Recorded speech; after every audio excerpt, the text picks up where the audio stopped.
today is Veterans Day. So obviously I wanted to use this as an opportunity to talk about some of the issues that our veterans face.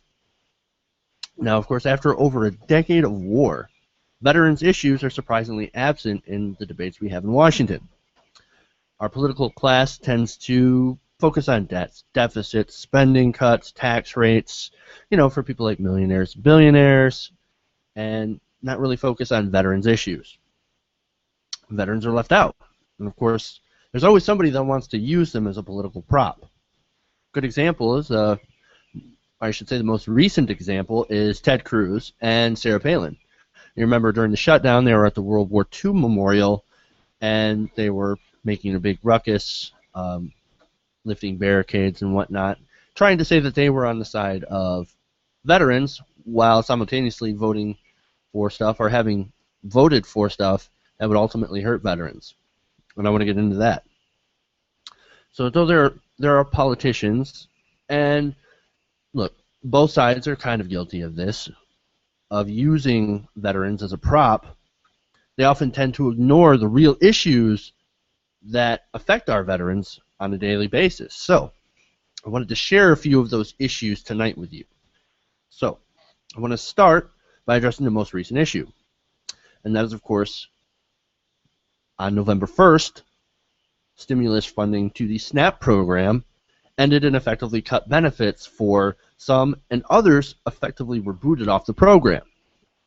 Now, not a lot of people know, but at least not enough people know, that there's a lot of veterans who also use the SNAP program to help feed their families. That's kind of amazing. According to the Center on Budget Policy and Priorities, around 900,000 veterans nationwide lived in households that relied on SNAP benefits to provide food for their families, and it was in 2011.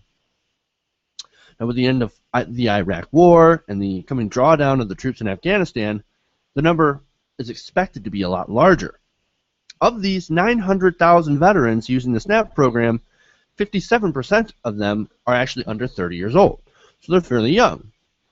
Now, that stat alone underscores the next problem for our veterans, and that is a lack of jobs. Now, according to the Bureau of Labor Statistics, veterans aged 20 to 24 have an unemployment rate of, get this, 21%. 21% unemployment rate for our veterans, aged 20 to 24. That is so much higher than the unemployment rate for civilians of that age.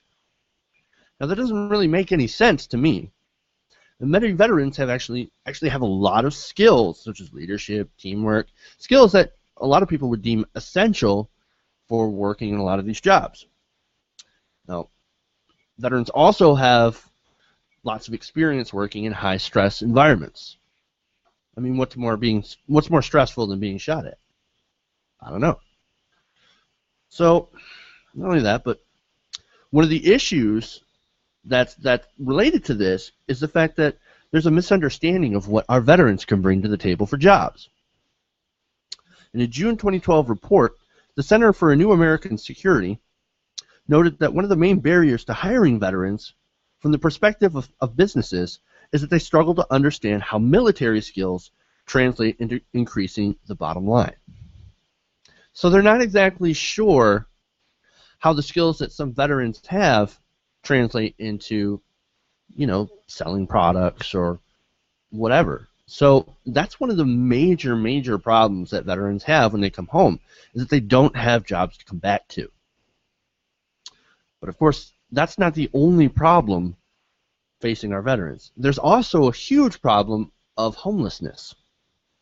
Now, according to the VA, it's estimated that in 2010 alone, on any given night, that there are 76,000 homeless veterans sleeping on America's streets. That right there is really shameful, I think. Now, veterans between the ages of 18 and 30 are twice as likely as adults in the general population to be homeless. Now, why is that? You're probably wondering why. Well, I'll get to that, but who are they? Well, roughly 56% of all homeless veterans are African American or Hispanic. 53% of individual homeless veterans actually have disabilities, compared with 47% or 41% of homeless non-veteran individuals. The majority of veterans that are homeless also have disabilities relating for their time of being in the service. Disabilities such as PTSD, or maybe losing an arm, or some sort of combat-related disability. Now, half of them actually suffer from mental illness, and 2/3 of them suffer from substance abuse problems. And many have these dual diagnoses, which means a mental issue such as PTSD can lead to a substance abuse problem. So that's another huge issue, and of course this can lead to homelessness. But not only that, but part of the homelessness issue is also on the VA. Now, that for years they've had a huge backlog of disability claims.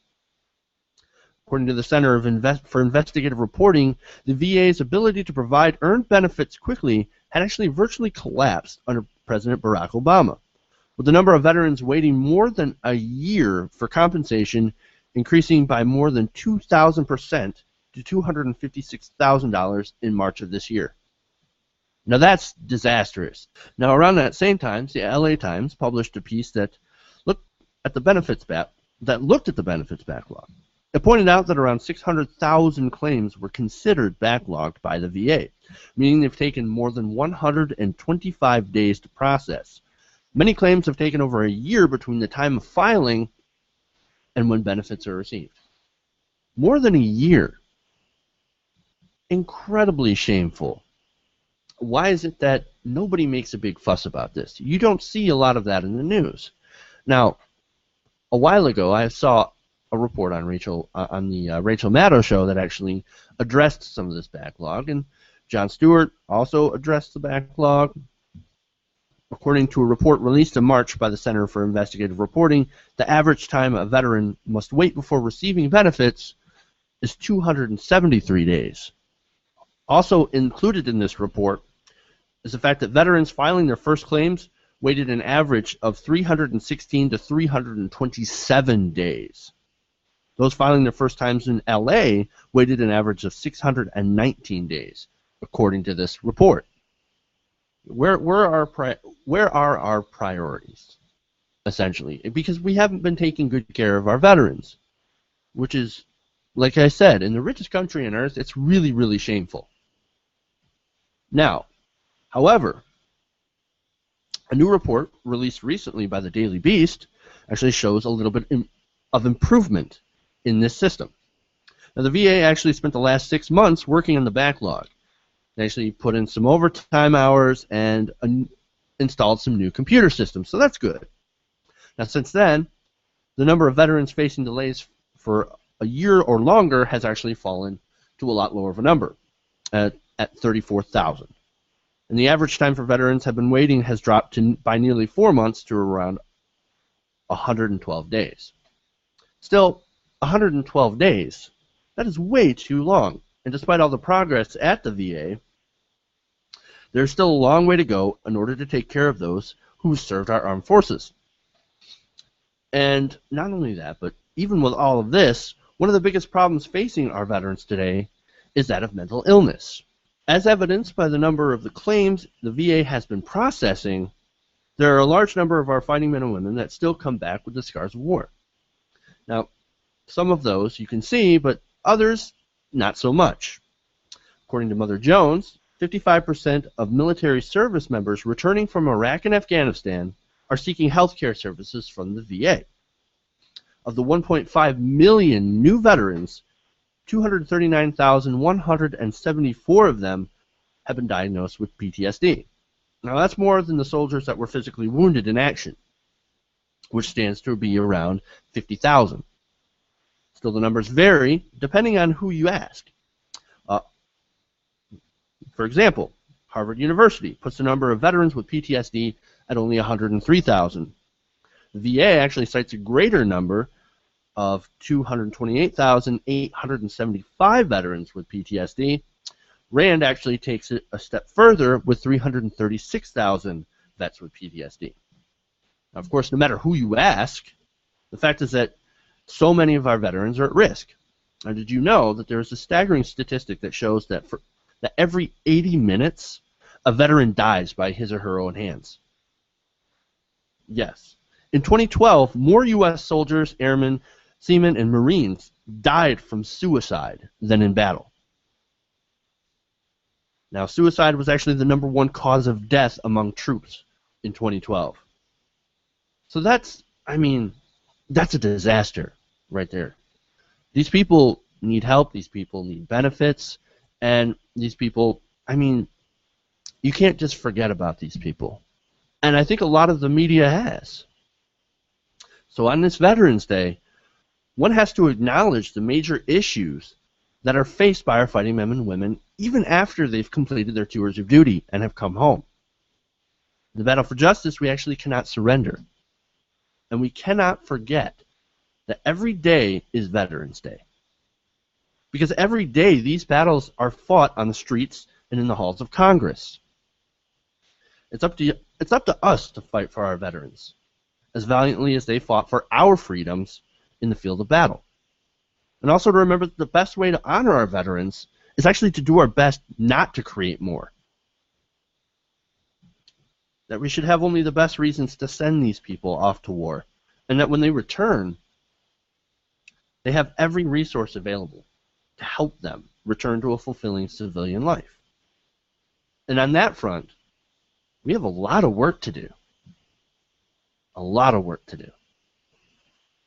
Hey, thanks for watching this video. Please leave a comment below.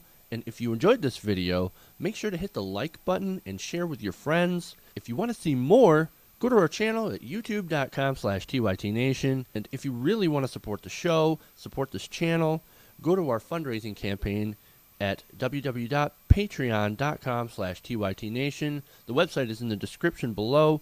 Thank you guys, and keep watching.